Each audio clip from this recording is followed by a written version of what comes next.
Hey there, Gators, and welcome back for our lecture review of Emotion and Motivation. So in this chapter, we have our student learning outcomes. They're separated for motivation and for emotion. So generally, we'll talk about some theories of motivation, and we'll talk about cognitive and biological and other components of emotion. So what motivates our behavior? We can see all kinds of behaviors in the social world. You can see someone giving blood. You can see people, waking up at the crack of dawn to run a marathon. And we can even see people who are modifying their entire body with tattoos and other body mods. So why? What is the motivation behind each of these things? If we were to write a list, I'm sure you could come up with multiple forms of motivation that might motivate individual people. So for running a marathon, we'll just take that one as example. It might be that people run a marathon for their physical health.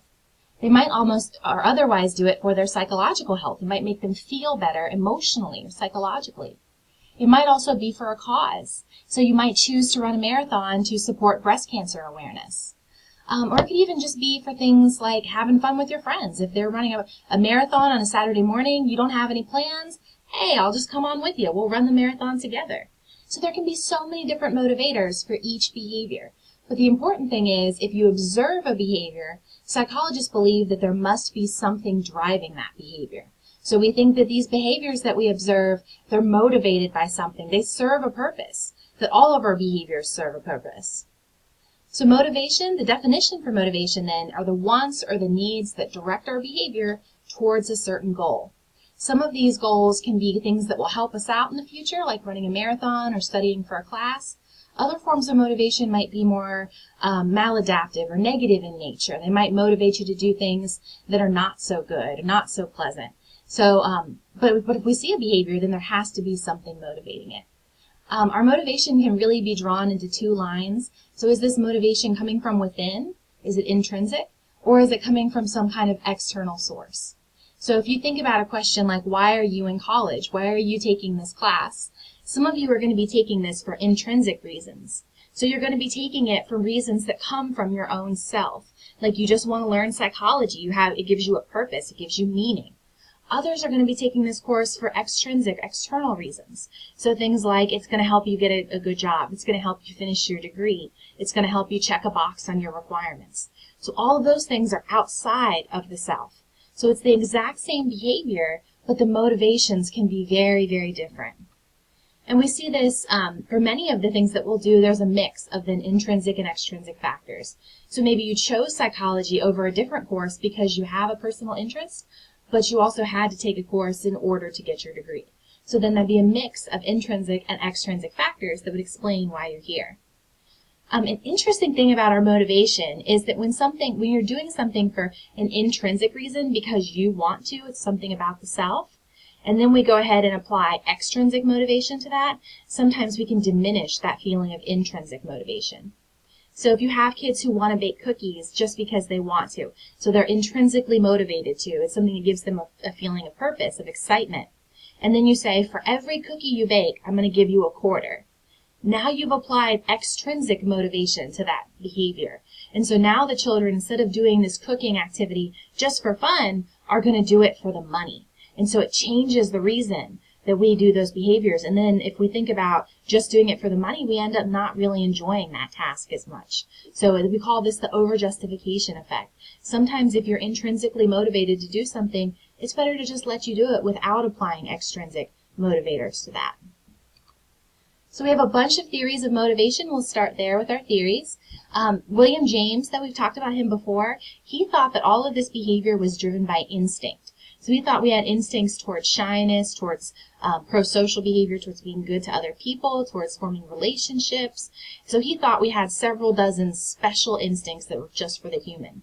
We don't really believe this as much in motivation theory anymore, so we don't think that it's driven by instinct. We think it's more driven by kind of broader motivating factors. So one of these big, broad motivating factors is drive theory. So with this, it says that we have some kind of need that serves as a motivator, provides this drive for us to seek out certain behaviors, and then we're going to then do those behaviors to reduce that drive, that motivating need. So we have a need for water. If we're thirsty, we're going to have a drive then to go find water, and so we'll be able to see that behavior of us going and seeking water to drink. That explains a lot of the behaviors that we do for homeostatic reasons, but it doesn't explain things like painting happy little trees. So we have no real need to paint trees.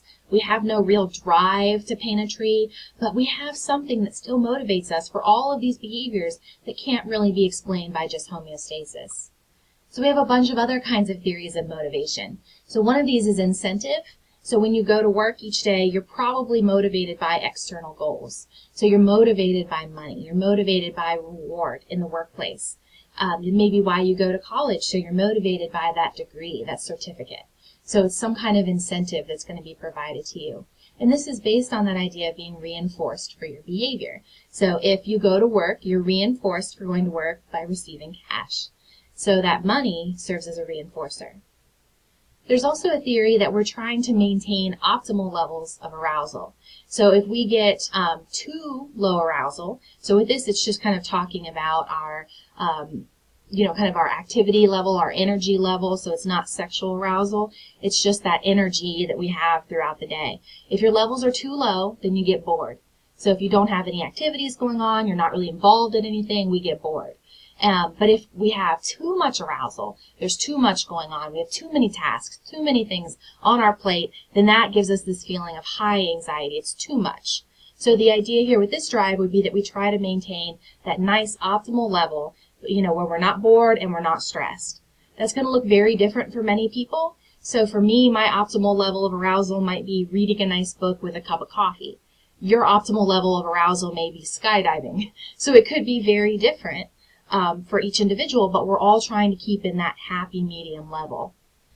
Yerkes Dodson law kind of brings this back in. So we're looking at this boredom and apathy level, but what they really find is for the difficult tasks, which we can see kind of experiencing in blue, we don't need to be, too much arousal can hurt us. For those easy tasks, kind of being a little bit more aroused can be helpful. So if the task is really difficult, then we don't want to be quite as aroused. That can sometimes hinder our performance. We have some other motivators. These are kind of more psychological in nature. So with self-efficacy, this was an idea that Bandura came up with, but he really said that our belief in our capability influences whether or not we actually complete a task or are motivated to begin a task. So I know for me, I have really low self-efficacy when it comes to car repair. So I would never just go out there and start taking things out of my vehicle, trying to change my oil or change my filters. I don't have a belief that I'm capable of completing that task. And so I never try. I show no motivated behavior to help learn that because I don't have self-efficacy in that domain. We also have a lot of social motives that can really modify our behavior and motivate us to act in certain ways. So things like being intimate with others and feeling like we're affiliated part of the group, that we can achieve things, that we can have purpose and mastery. All of these motives are really important for us to drive behavior. And we've talked about Maslow a little bit as well, but this is definitely kind of a theory of what motivates us. So these motives, then at the very bottom, we see some biological motives. At the top, it's the most inner fulfillment. But really only a small percentage of us will ever make it to that top, that blue category there of inner fulfillment. Very few of us will ever really make it there. And this also is a bit subjective in its nature, so we don't easily just go right up the pyramid. Many of us will never get all the way up, or we might get bumped down after something happens.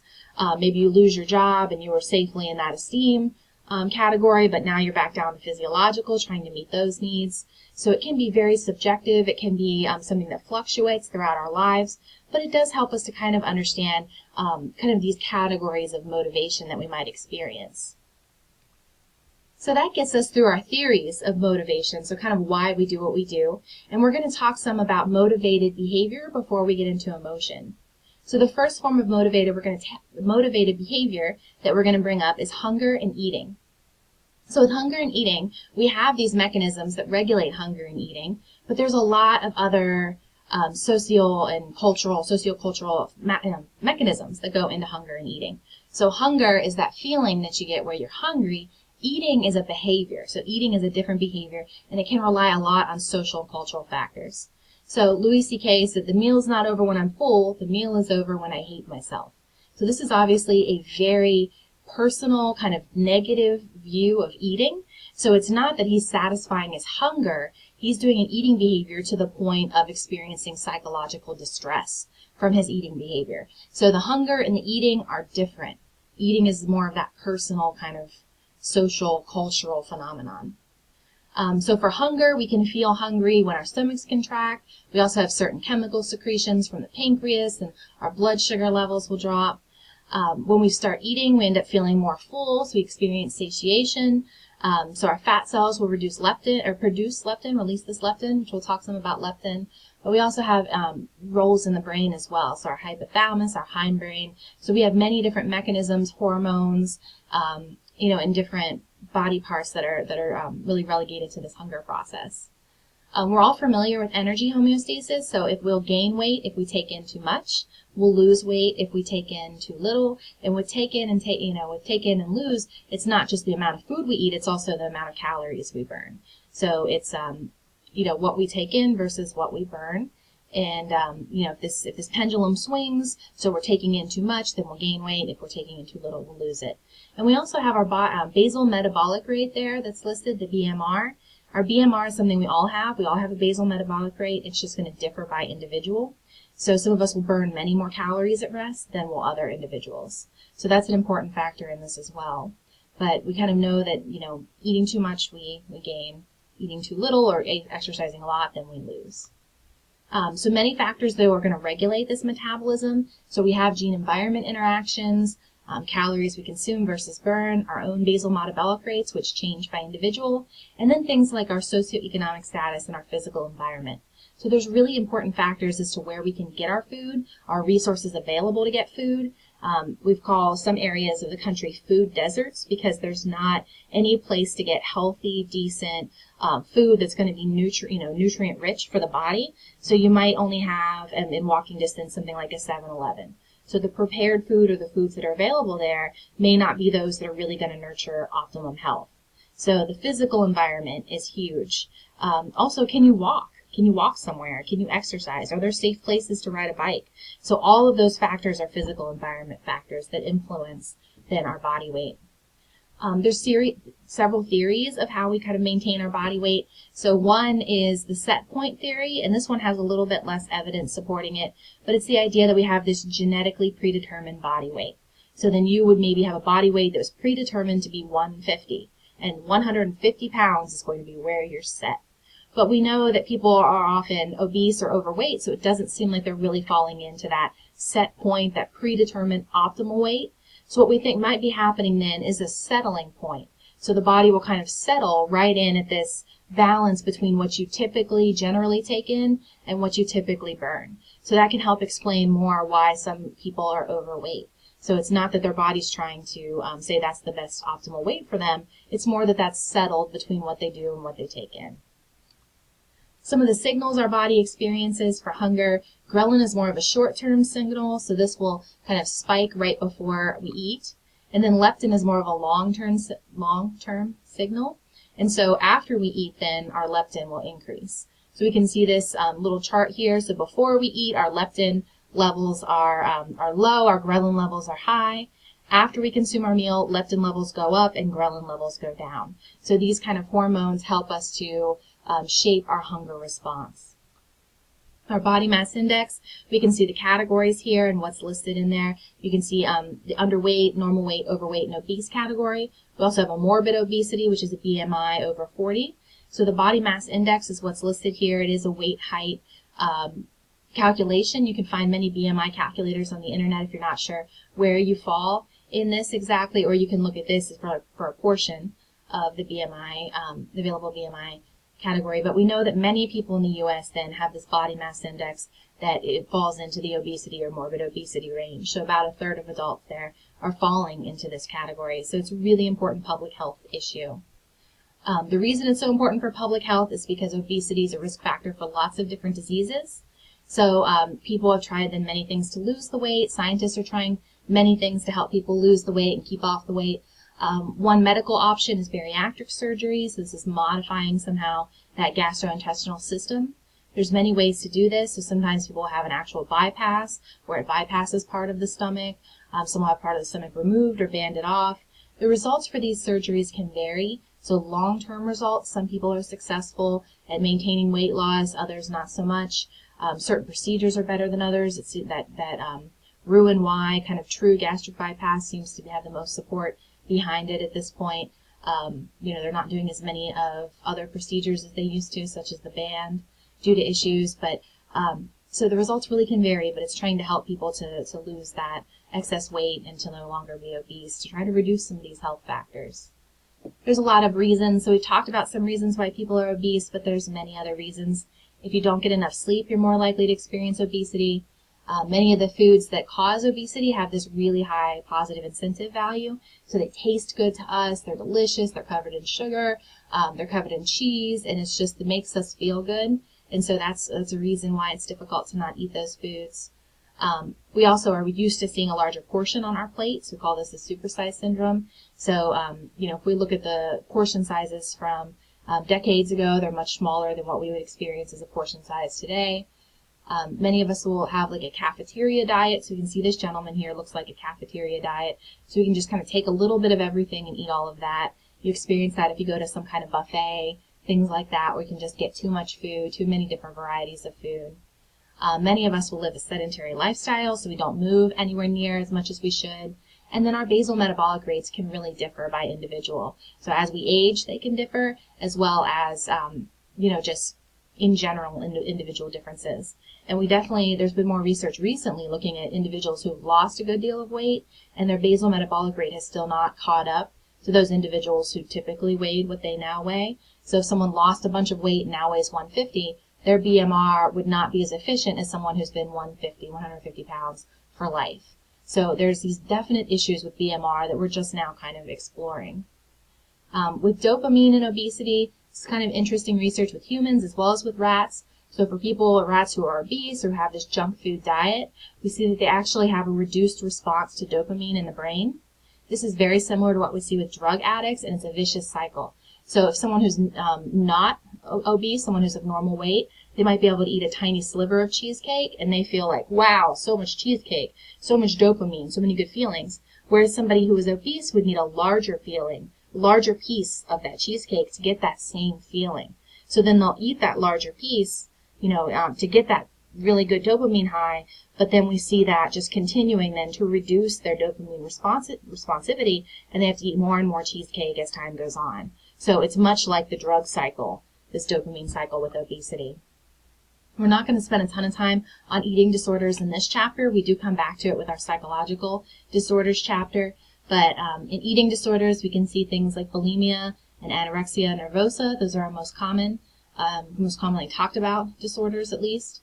So they share characteristics. People are fearful of gaining weight. They're worried about their health, or that has impacts for their health. But with bulimia, what we're seeing is kind of taking in too much food and then attempting to purge that somehow. With anorexia, individuals will often not take in enough food and maintain a body weight that's well below where they should be. So they might do this through not taking in enough food and, exercising extensively.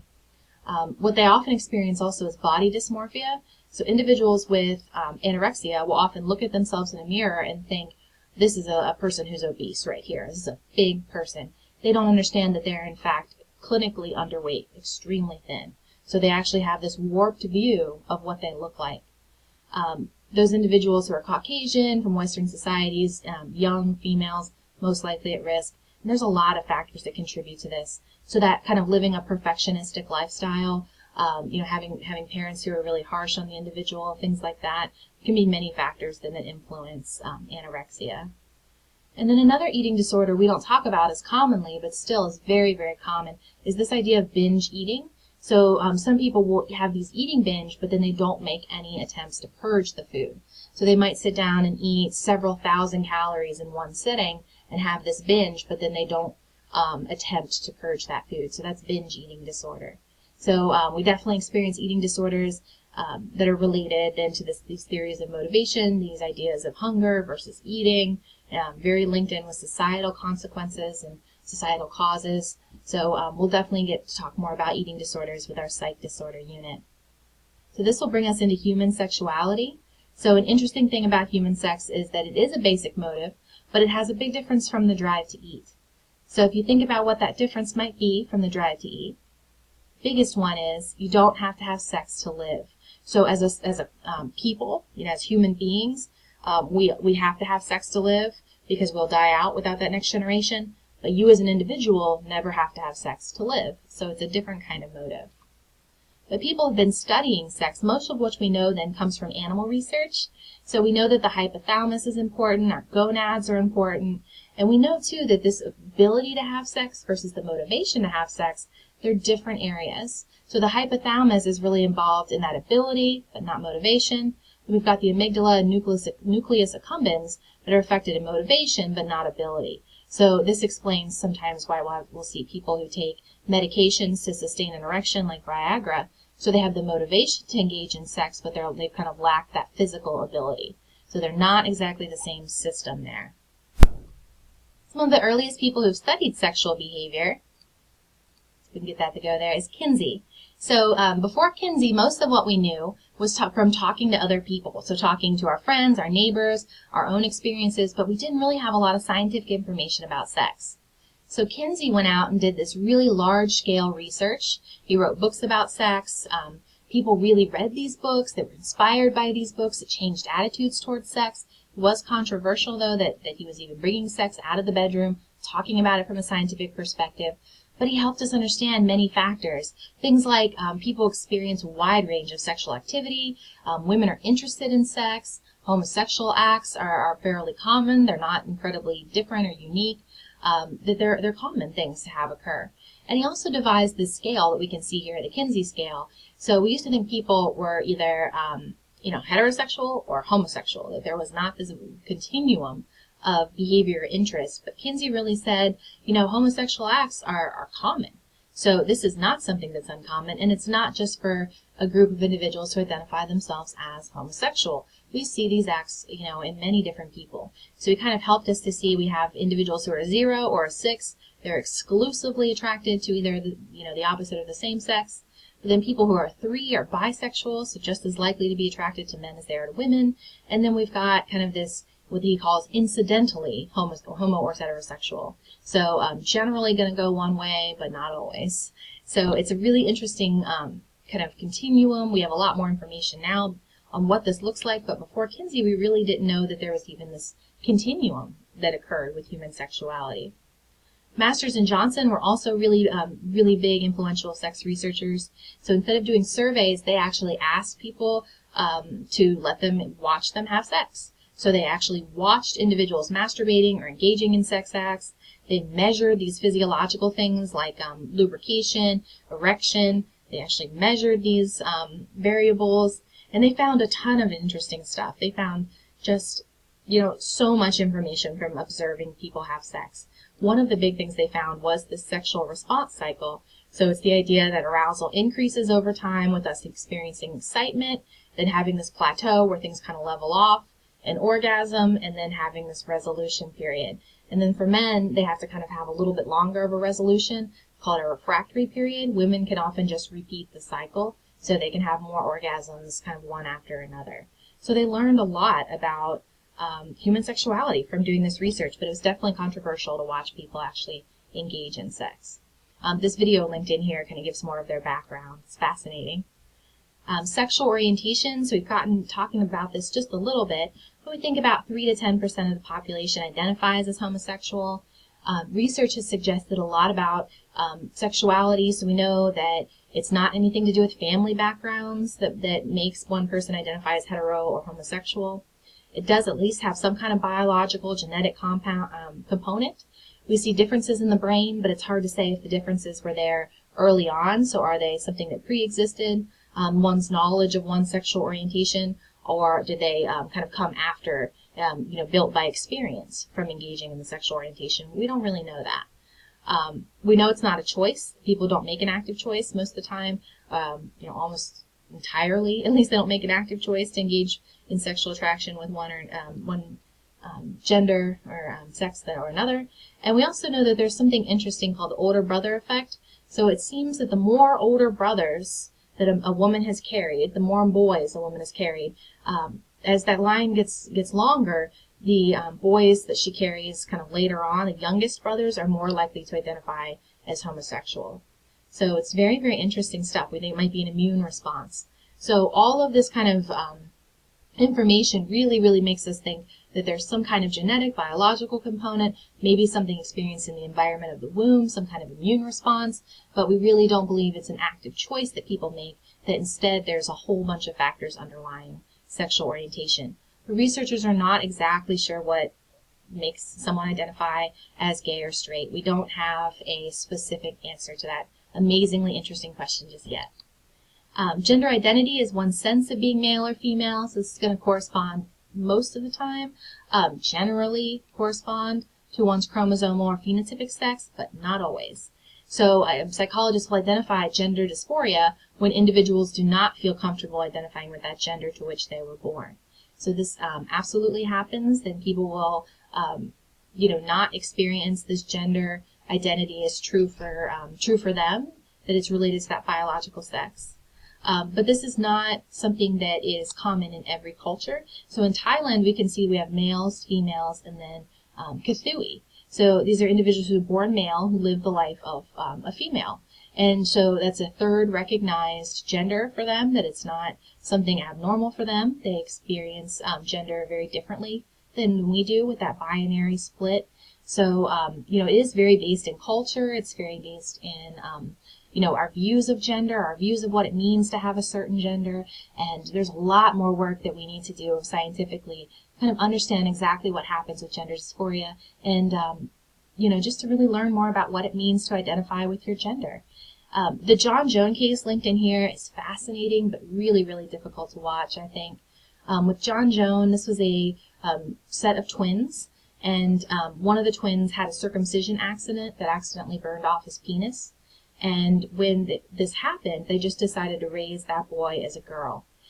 So you can imagine if you just take your little boy and put a dress on him, even if he doesn't have a functioning penis, and you're like, hey, you're a girl, probably not going to go so well. And that's definitely what we see from John Joan, that it does not go well. So that he does not identify as a female.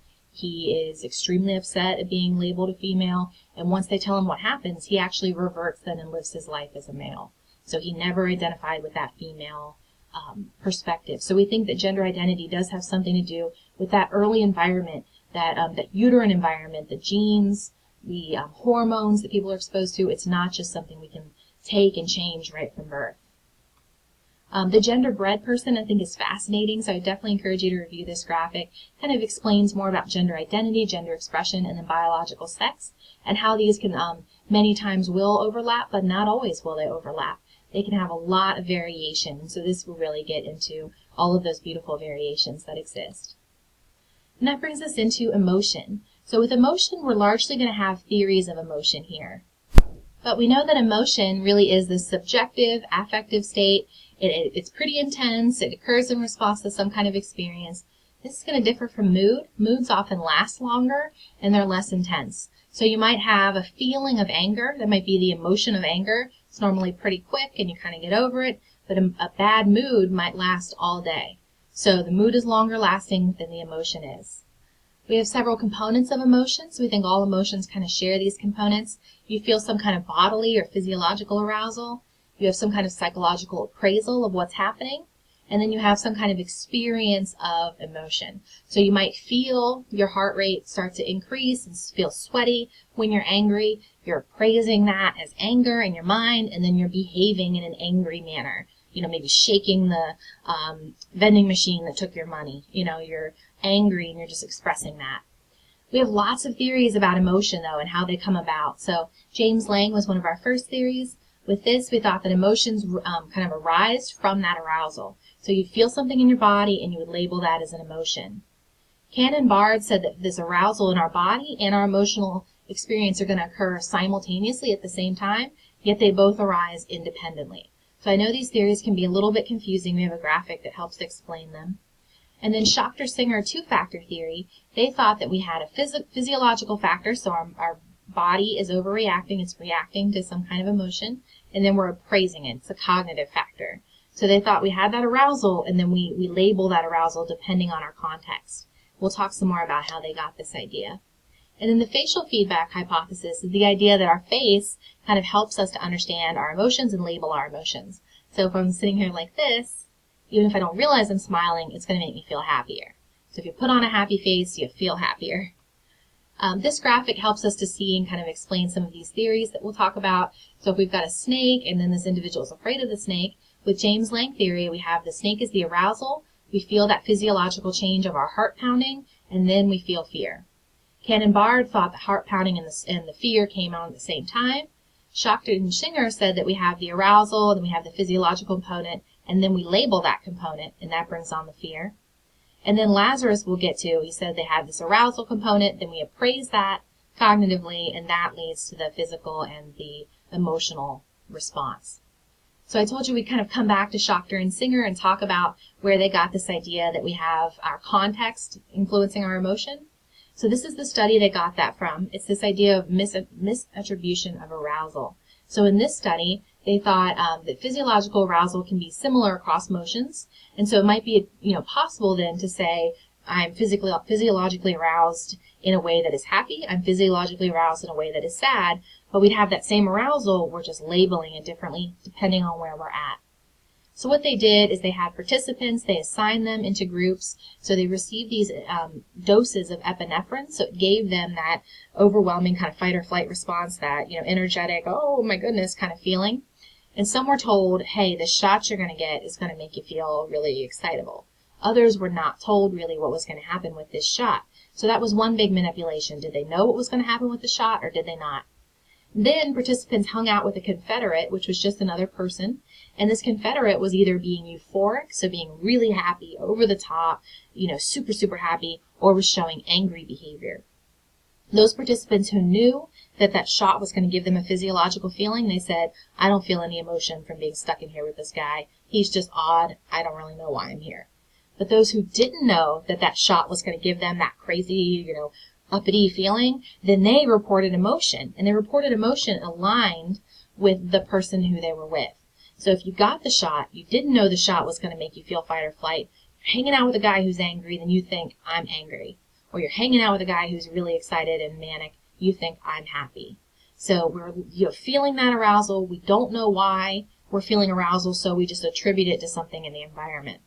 So while everyone got that injection, they all received that physiological arousal, they all got that injection, only those who were not expecting that arousal interpreted the arousal as a change in their emotional state. So how this can help us, I would definitely suggest watching the bridge study. They did this setting where they stopped people either on a very safe looking bridge or a very scary looking bridge. And those who were stopped on the scary looking bridge, they had a little bit of that, physiological arousal from being on something scary, but then they misattributed that arousal to the person who stopped them, and they're like, ooh, you must be attractive, I must be in love with you, because they just thought, I must be feeling so aroused due to this person who's talking to me, rather than understanding they were aroused because the bridge was scary. So they misattributed their arousal. They thought, I'm on a scary bridge, I don't realize this is such a scary bridge, I'm going to look around for a reason I'm scared, hey, I'm going to pick this person, and I'm going to say, it's because I feel attracted to you. So I would definitely suggest to read that. It just shows that we can maybe take a date on a scary movie, because they might think, oh, this is scary. Their heartbeat starts flushing, starts getting high and, elevated. Then they look and they think it's because of you. Hey, I love you. That's why I'm so physiologically aroused right now. So take your first dates to a scary movie. Some other theories of emotion. We're almost done here with our theories, but Lazarus thought that we did this appraisal process of our emotions. So if emotion kind of comes up or some kind of feelings come up, then we appraise that. Is this something I need to be worried about? Is this something I need to care about? Is it something that makes me happy? So we have this cognitive piece. So Jonick thought that some emotions don't have this cognitive piece, so we might be just immediately afraid of a loud sound without having to go to our cognition. And then Ledoux also kind of thought some emotions had no cognition, but the fear would process through different paths. So one path was more for those things that had cognition, so, it'll go on more and have us think about it, versus the other path is just more automatic. Facial expression and recognition. So we all experience cultural display rules. We're all in a culture. We experience these standards for our emotional displays. These are going to differ if we're in a collectivist culture, which are more of our, Asian cultures, are often more collectivist, versus individualistic cultures, which is more of a United States type culture. We're going to see very big differences in what emotions are okay to explain or to display. We see this in men and women as well. So women are accepted to have more emotions than our men. They can display more emotions than men do. So, it's going to differ based on our culture what we can display. The functions of emotion are really their form of motivation. That's why we bring these two categories together, emotion and motivation. But if we see, if we walk into our roommate's house and this is the face that they're making, then that's going to motivate us to action. We're going to say, oh my goodness, it's a signal to us that something is not right. We're going to attend to that person. We're going to try to help that person. So that function of emotion then is to motivate us, motivate others, motivate yourself to do something. So if you, skip your homework and then you fail a test, you feel sad about failing the test, you feel angry about it, that's going to motivate you to study harder in the future. So those emotions can serve as motivators. Darwin was right when he said that we're all really seem to be pretty good at understanding emotion, at reading emotion. So we think there are some emotion expressions that are pretty universal. So no matter what the culture is, they have different words for them, but they all kind of recognize what this expression means. So that's things like happiness, surprise, sadness, fright, disgust, contempt, and anger. So these we all seem to be able to read pretty well, might give it a different name across cultures. Ekman looked at people in 21 countries, but they're still pretty accurate at being able to identify what is this thing that I'm seeing. The facial feedback hypothesis we mentioned, so it's an idea that whatever we're experiencing in our face actually contributes then to our lived experience. And we've had some evidence from this from Botox. So Botox, kind of paralyzes those muscles we need to frown. And individuals who are depressed who receive those Botox injections report less depression after they receive the injections. So they can't make that face of sadness, they can't make that frown anymore due to the paralyzed muscles, and therefore they're reporting less experience of emotion. So I think that's fascinating. And with our emotion expression, we also have body language. So we express our emotion as well in terms of how we move our body. So if you're somewhere, like this, big and stretched out, we think this is, more of a positive emotion, a dominant kind of structure. If you're kind of sunk into yourself, we think that's more of a fear-based or sadness, some kind of negative emotion state. So we can read this really in our own body language as well. And then we have some experience or some evidence here of these facial expressions. So we all can read these. It should be something very, very quickly to do. We know emotions.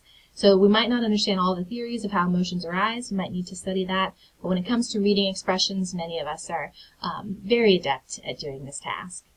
So that completes our material then for motivation and emotion. And I'll talk to you again soon, Gators.